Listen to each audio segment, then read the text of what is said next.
So, we bought a boat. No, not that one. That one.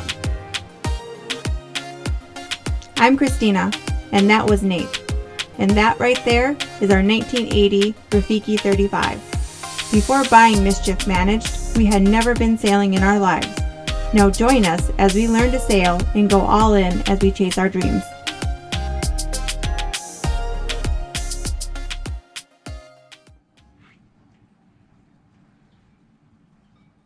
Camera's right there. You can talk. It's not recording yet, is it? We're 23 seconds in already. Blooper wheel. No, blooper wheel. No. Yep, go. Alright, so as you've seen, we bought a boat. We weren't really prepared to buy a boat this quick, or we weren't expecting to. We were looking at boats online. He kept sending me all kinds of links to boats that we should look at. We set foot on a lot of boats. We thought maybe in a year or two that we'd be ready to buy a boat. But then we saw this one. It's a Rafiki 35 sloop, and we really liked the way she looked. But we kept passing over it because the price was too good to be true, and the pictures looked really nice, and we figured something's got to be majorly wrong with it. And then after, it was a few weeks, and we just kept coming back to this boat. Almost a month. Yeah. And finally we were like, okay, call the broker. We had already been working with him. We want to go see that boat. And we came down, and we got on her, and we were for sure that the pictures weren't going to be the same as what we saw in person. And they were. I mean, the boat was nice, and we kind of went through her top to bottom, and we couldn't find any real issues besides needing some cleaning and some updating. Twice we went through it. Twice. We did a haul out, sea trial, and then we were like, okay, let's do it.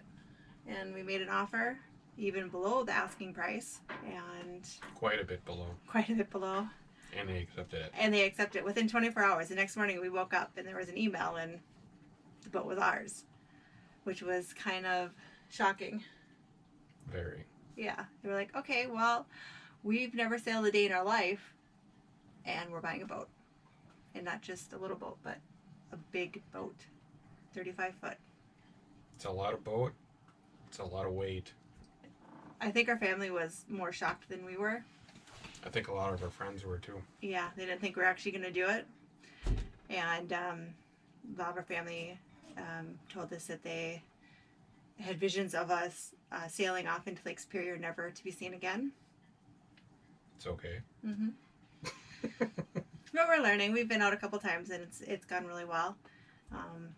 So you're going to see us learn how to sail. All the updates that we're going to do on the boat, which there are a lot.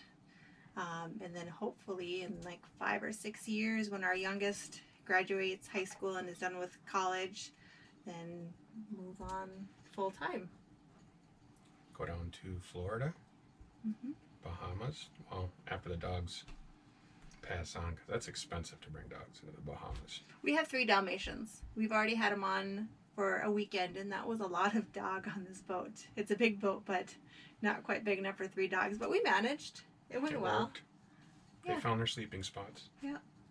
So that's about it for our introduction on the boat, but we can give you a little tour so you can see what our boat looks like. That's next. Okay. Okay. So this is our dining area and living area all in one. When you're on a boat, you learn to adapt to small spaces. This does fold down, so we have sleeping area here, and we do have a cushion that goes on that, and another sleeping area here. There's lots of storage. When we were going through the boat, we're like, oh my gosh, there's more storage here and here and here. So like underneath all of these are storage. There's cabinets, drawers everywhere. This back here is our bedroom, and we've already been asked a couple times how we both fit on this bed. Well, it is a king size across here, so our heads go at this end, And then at that end, we just play footsie a little bit. It is more spacious than you would think. I was a little nervous about it, but we spent all of last week on the weekend on the boat, and it was just fine. I did add an extra foam topper to it, just to make it more comfortable, and that worked really well. Our 16-year-old daughter, who will be with us a lot sailing, the first thing she does when she gets here is she comes down and takes a nap. And she's already done that today. Now she's up napping in the hammock, which you'll see in just a little bit. We do have a cabinet here and lots of drawers.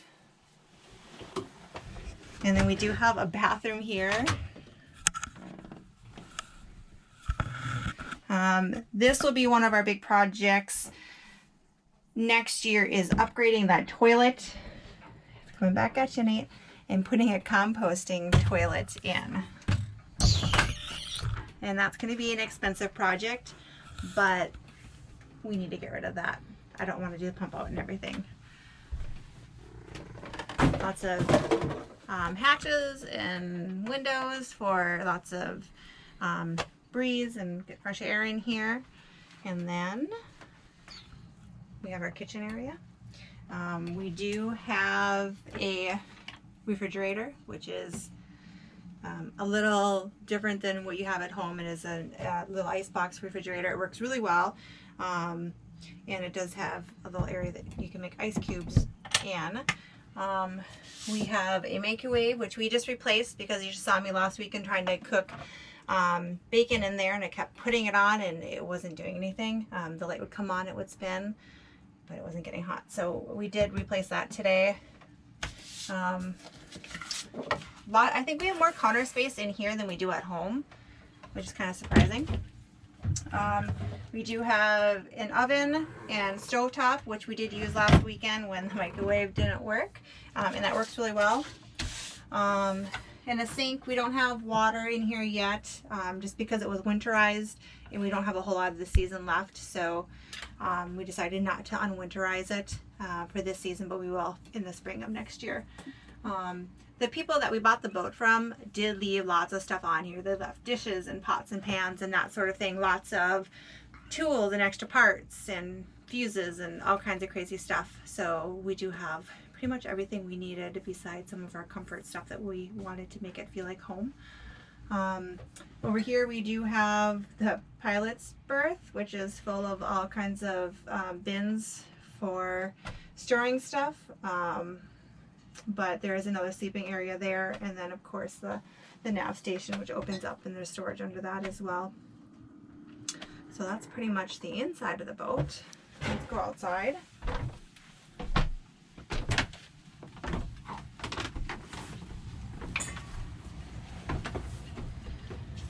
So what we really liked on this boat was it already had the Bimini and the Dodger on it. We didn't have to buy those. The canvas is in kind of rough condition, but at least the frames are there, and we can take those off and have them patterned and get new ones eventually before we head out in a few years. But the expensive part is done and it's installed. Also, all of the woodwork is in really good condition. So we're not starting from scratch, having to refinish everything, just upkeep and working on it here and there. Let's go out this way. The only thing I don't like about this boat is getting in and out of the cockpit area. It's kind of tight.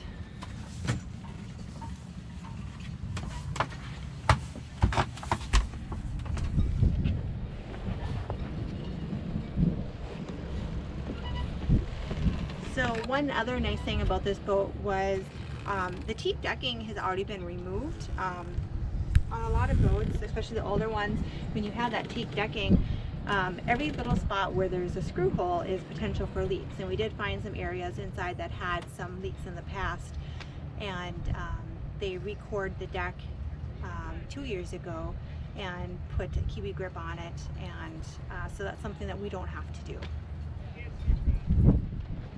It came with sails, and we did find an extra sail up underneath the V-berth. Here's our daughter. One of the first things we did when we got the sailboat was buy a hammock, and she's in here just kind of chilling in the sun. So that will get lots of use. And she'll be the one that's with us on the boat the most. Our older two that are 18 and 20 have no interest in sailing and said it terrifies them. So they probably won't be on the boat with us as much. But Mackenzie, our youngest, who's 16, will be on quite a bit. That's pretty much it. So you'll have to delete the transitions. Well, yeah. It's not hard. It's called cutting and editing.